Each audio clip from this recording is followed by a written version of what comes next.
ဒါကတို့ရဲ့ရှေးဟောင်းမြို့တော်ပကံပဲဘလောက်တောင်လှတယ်လဲနော်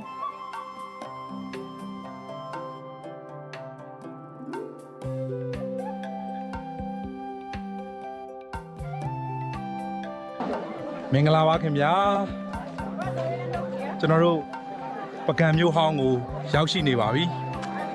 လက်နဲ့ထုစစ်ထားတဲ့ဒီအမကန်ဒီဇိုင်းတွေကတော့တကယ့်ကိုမယုံနိုင်စရာပါပဲဗျာသမိုင်းကိုမျက်စိရှိမှအတင်ပုံပေါ်နေတာကိုမြင်တွေ့နေရတာပါသင်ဟာလက်မှုပညာရှင်တွေဒီရှုပ်ထွေးတဲ့ဒီဇိုင်းတွေကိုပကံဖျားတွေထဲမှာသူတို့လက်နဲ့ထွင်းထုနေတာကိုသင်မြင်နိုင်ပါတယ်ဒီကဘုံကြီးကျောင်းတွေဟာငြိမ်းချမ်းမှုကိုထွန်းလင်းတောက်ပစေပြီးဖျားစာရွက်ဖတ်တန်တွေကပကံရဲ့စီးချက်ကိုသတ်မှတ်ပေးတယ်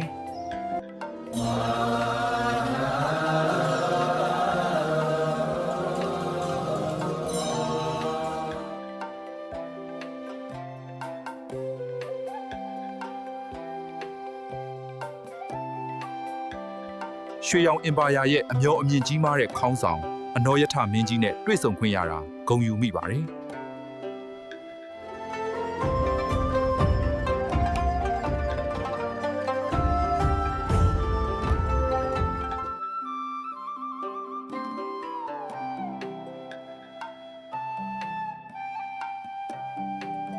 ရုံးတဲ့ပစ္စည်းတွေကတော့ကျွမ်းကျင်မှုနဲ့ရိုးရာအစဉ်အလာကိုပြောင်မြောက်တဲ့အသေးစိတ်တိုင်းမှာထင်ဟပ်နေတဲ့ထာဝရလက်မှုပညာတစ်ခုပါပဲ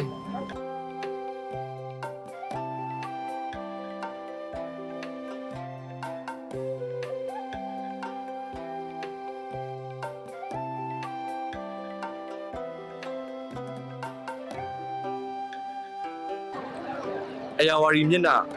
ရှေးဂိတ်ပကံပြည်ရဲ့အသက်တိုးကျော်ငြိမ်းချမ်းပြီးလှပတယ်